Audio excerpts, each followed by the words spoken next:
So, these things we call public quests, or as I call them, not having to wait around for people to raid with quests. Things that are full of joy and energy. I'm going to tell you about two of them, two very particular ones, mostly because we'll be shopping the game around, taking it to shows, and these are the public quests you're actually going to get to see. So I'll still explain it to you in that sort of hyperbole style. Then when you actually get to see the game, you'll realise that I wasn't lying. And then in fact, it is truly joyous. So there are two great public quests at the start of the Greenskins and the start of the Dwarves. We'll do the Greenskins first, mostly because I like them.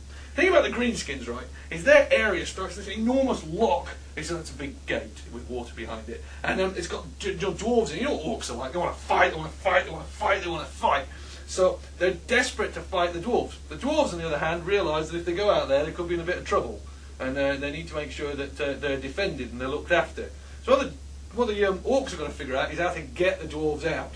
And the problem is that the dwarves are behind these enormous stone gates. You know, dwarven craftsmanship, last forever, can't possibly be opened. It really irritates the orcs, so they headbutted them for a while, they scratched at them for a while, they farted at them for a while, nothing worked. And then this big giant turned up. And the great thing about giants in Warhammer is actually they'll fight for anyone as long as you get them drunk. I mean, that's basically a giant, huge, lumbering drunkard.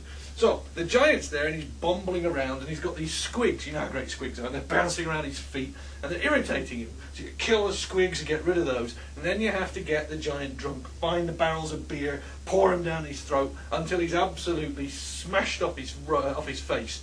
Then you get hold of one of these big bombs, one of the big naval bombs that the dwarves have built. You know, those big sea mines that they have. And the idea is they get the giant to pick up the bomb and sort of roll the bomb towards the gates.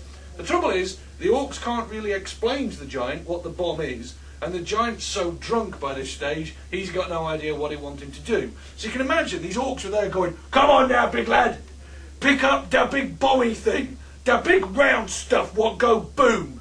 And the giant was like, "Huh, huh, huh." So the shaman, the little goblin shaman, came up with a fantastic plan.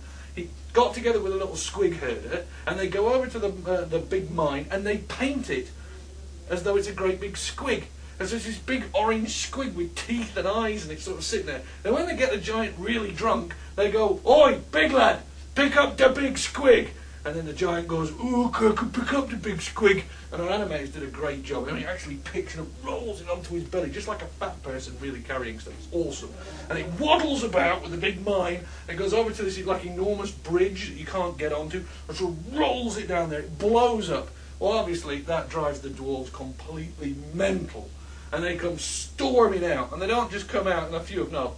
Hordes of them come out. Wave after wave of them come out, and it goes through all the different types of dwarves that you're going to fight. So there's iron breakers, and there's engineers, there's all sorts, there's hammerers. It's really, really good. And then it ends with like a big baddie, a big dwarven hero, and he comes out and he's had enough of it, comes out, smashes you around, and then you finally get to like beat him up.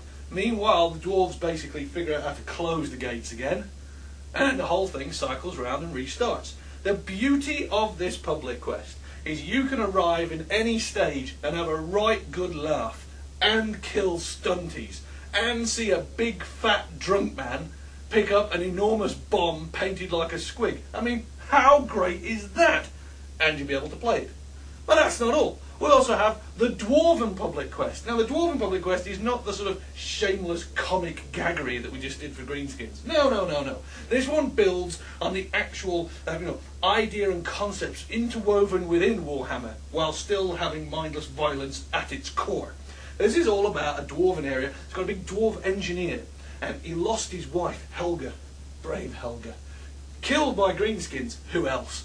And the engineer became so possessed by this that he decided that in her memory he needs to kill as many Greenskins as possible. But he wants to do it in a way that is interesting and useful and shows just how much he loved that wonderful woman. So he went off and he built a gun. Not just any gun, but an enormous rail gun. I mean, this gun is big. Think of the biggest thing you can think of and then scale it up by about 12%.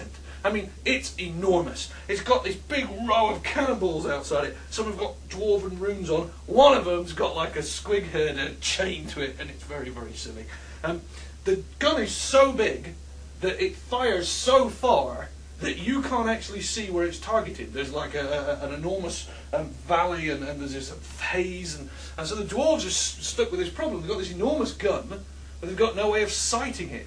So you wander through the level, and you go over the bridges, and you kill everything, and you pull these, push, what do you call it, barrels off bridges. They blow things to pieces. Fabulous.